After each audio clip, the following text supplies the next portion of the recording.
Page 9, Polka.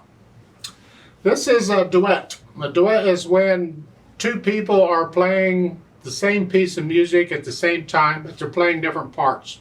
Well, I guess the parts could be about the same, but usually it's two different parts. Because you see on page 8, it's the same polka. Well, that's the other part. That's the part for the teacher or somebody, if you know somebody around who can play it, that's what they play. And then you play this part. Now you can use the same keyboard, or you can use different keyboards. It's up to you when you're playing with somebody how you do it. This piece is okay to do it on the same keyboard. I'll explain more about that a little bit later, but let's talk duet. We got to get first off the notes and the rhythms. Let's get that down. If it's really tricky, I might just do the notes and the fingering. Forget the rhythm, just the notes and the fingering, and then go back and add the rhythm. But I'm going to kind of combine it so this video doesn't last forever. So it'll be up to you whether you can do the rhythm at the same time, but make sure you have the right notes and the fingering worked out. So here at the beginning is 2/4 time. So half note gets a count, 1 and 2 and 1 and 2 and. Now, normally I'd like to do this one hand at a time, but because both hands are playing the same notes, I'm going to do both hands together. Again, it'll shorten the video up. So here was the third finger on this C and third finger on this C. You're in C position. Here, pretty much. There's some accidentals in here, but we'll get there. So 1 and 2 and. 1 and 2 and 1 and. Remember, you come up on and 2 and. That's a rest. And the next measure, 1 and 2 and 1 and 2 and. You come up on 2. And then the next measure is similar. You got these dotted rhythms. Look at the last measure, the first line. 1 and 2 and. So remember the note gets 1 count, the dot gets a half a count, so that would come on beat 2 because the note took up beat 1. So 1 and 2, that's the dot, and then whatever follows comes on the end of 2. 1 and 2 and 2 and. Rest. Like so. Go down to the third line. 1 and rest. F sharps here. Just use the same finger for the black key that you would use for the white key here. So it's just here. Sounds weird, but that's what's written. I didn't do it. They did it. It's not my fault. And so forth. And for the most part, that's it. When you get down to the bottom line, the second measure, those are F naturals. They put in the natural sign to be nice to you. Doesn't have to be there because it's a natural anyway. So forth. Let's go over to page 11. That's still the duet. We're still doing the duet. Isn't this fun? So somebody has to turn the page, and usually it'll be the teacher. So you can just stay where you're at and just keep going. Because you have to be able to turn the page and keep going without messing up the beat. So here we're here. This is page 11. And really, page 11 is just a repeat of what you had on page 9. So get page 9 down good, and you probably do page 11. The only difference would be the key signature change. On page 11 in the second line, look between, or at the beginning of the third measure. Second line, you see the flat sign. Now there's measure numbers on here. You see at the beginning of each line, there's a number in a box. That's a measure number.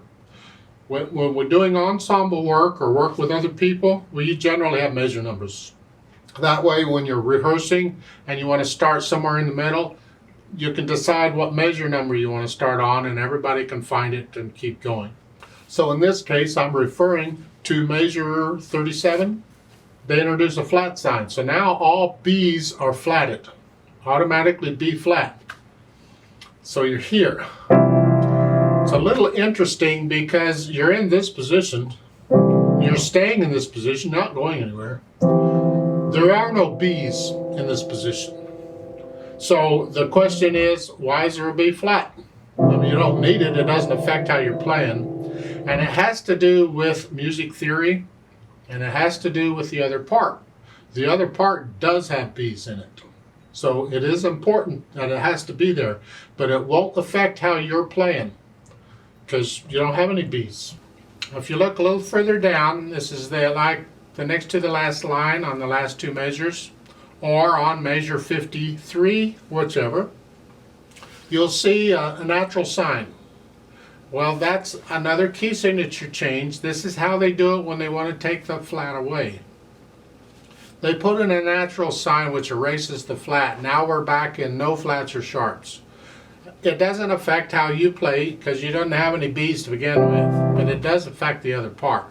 And it's important to the theory of the music and how it's all put together. So just be aware that natural sign is just taking away that flat sign that they did before. That's all. Now on page 11, in the third line down, it's on measure 44. You have a quarter note C and an eighth note C, and they're tied together. See that little line that ties them?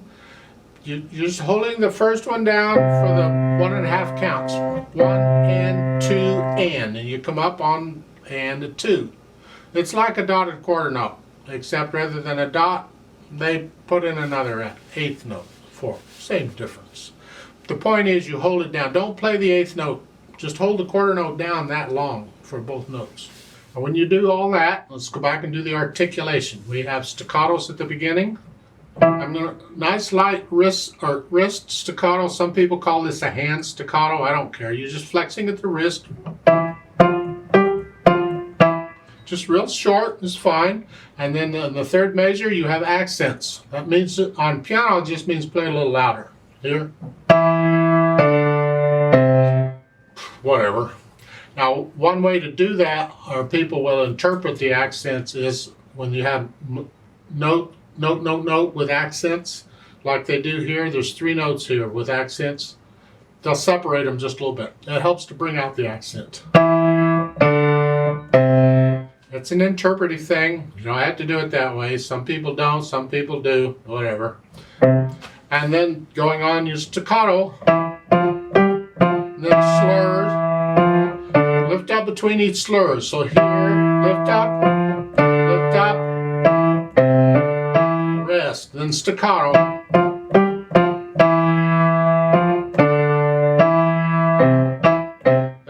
Last measure of the second line. Here, that's not staccato, but you are going to lift up before you play the E, so it's sort of staccato. Actually, technically it is a staccato, but it's not short. So the last 2 measures of the second line is connect this and this. Connect those, but then lift up before you do the E. So that's what's written. In my opinion, you could play that first C and the last measure of that line staccato too. I think that sounds better. So if I were your teacher, I would take a pencil and I'd draw on a little dot on those C's, so make them staccato. Third line, staccato. Now slurs, 2 note slurs, down, up, down, up. That's an accent. Slurs. And that's not staccato. Hold that out. 1 and. It comes up on the end of 1. 1 and. So work out all this articulation. I don't want to spoon feed it all to you. I'll give you an idea what it is, and then you figure it out. And once you can get the articulation, go back and add the dynamics. Soft, whatever soft is, decide what soft is. However soft it is, make sure that anywhere else in this piece that has soft, it's the same. Tomorrow when you play it, it might be different, but for right now, once you decide what it is, that's what it is, for now. And then going on, you're loud. Well, accents, so you're already loud. Then staccato. Then the second line, second measure, you have that crescendo to come up. Come up to about a moderately soft. Don't get loud. Just come on. And then stop soft again. So stay soft. Then in the third line, you're loud.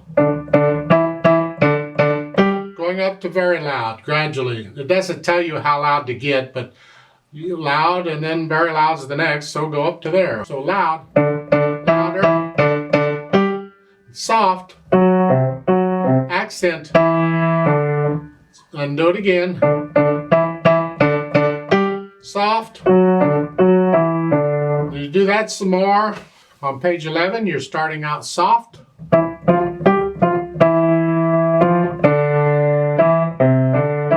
got that crescendo again. Go up to about a medium soft, or maybe medium loud if you want. You have to experiment. And so forth. So put in the dynamics. Now, you see a few little things like on page 9, in the first line, it's the next to the last measure. You have it's soft, staccato, and it has leggero there, which means lightly. It's think lightly. The idea is you'll play as you think. You'll play as you feel. So feel lightly here. You see that leggero other places too. Depending on how you feel, if you're not feeling lightly, then you have to ignore that for the time being, or do the best you can. Then what's the tempo? Well, it says allegro. How fast is allegro? I don't know. It's fast. What's fast to you? I mean, if you have a metronome, they'll have ranges and they'll tell you about where they think allegro is. It's just a suggestion. So 1, 2, 3, 4. Well, so it's pretty fast.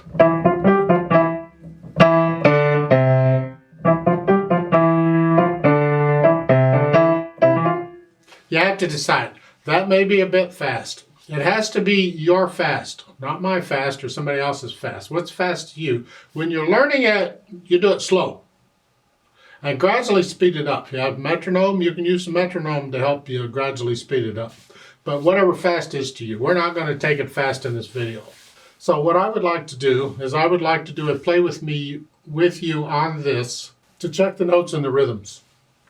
Now there's a note there that when you play it, you need to go up an octave. So instead of here, you need to just pretend middle C is up here and just go up here. So it's here. Here. But for the purpose of the play with me, I want to play it where it's written. It's easier to hear it. So let's play it here now, and when we do the duet a little bit later, you can play it up higher. So I'm going to give us 4 counts, and then we'll kind of come in. Now, I can't do the page turn in the play with me. So what we're going to do is we're going to do page 9 with the repeat. There's a repeat there on the end of the second line. You see that? You go back to the reverse repeat sign. I didn't explain none of that. You'll figure it out.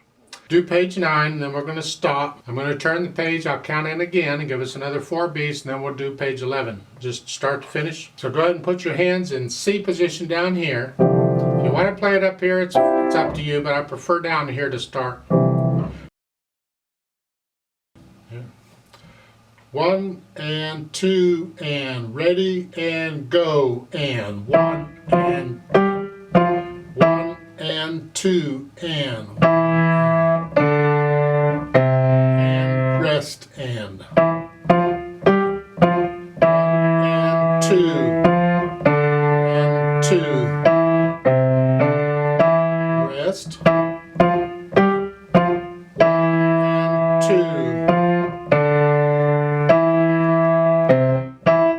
repeat and 2 and 2 rest and 2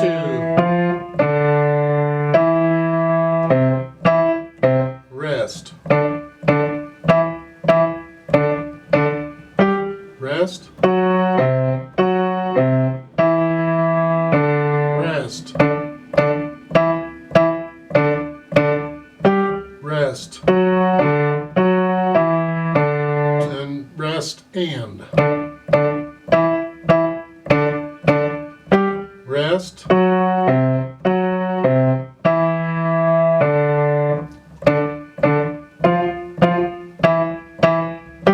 rest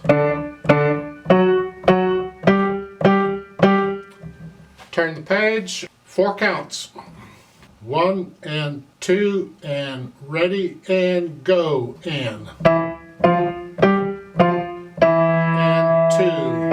and 2 rest 1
Now I would like to play this with you as a duet.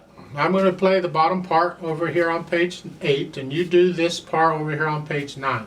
I'm going to speed this up a little bit. I'm not going to go allegro fast, but I'm going to speed it up a little bit, so make sure you can play this. And again, for this page turn, normally the teacher would turn the page for you, or somebody would. I can't do that. So what I'm going to do is we're going to go ahead and do page 9. And then we're going to stop and turn the page. I'll count in again. I'll give us another 4 counts. And then we'll do pages, the other page. That way. Rather than trying to play the whole thing through with a page turn in it. So I'm going to give us 4 counts. So let's play this together. Now remember, you got to go up an octave. So instead of here, just move middle C up to here and do it all up here. And I'm going to speed this up a little bit. So we're going to go about a 1 and 2 and 2 and 1. So make sure you can play it that fast before you try it with me, because you can't have any hesitations or anything in it, or it won't work, because I'm not going to hesitate anywhere. You got to keep up with me. So you have to pay attention to what you're doing, but you got to listen to me to stay with me, because my part's all different than yours. Good luck with that. This may take a few tries, but be patient. You'll get there. So we're going to give us 4 counts. Let's try this together. 1, 2, ready and go, and rest.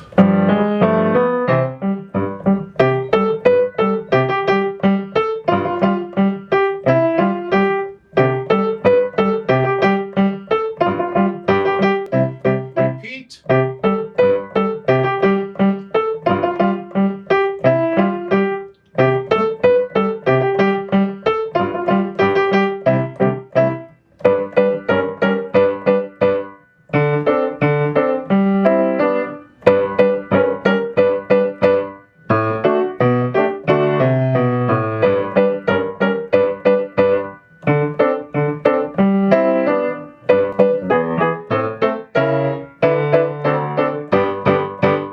Okay, turn the page, hands where they go. 1, 2, ready and go, and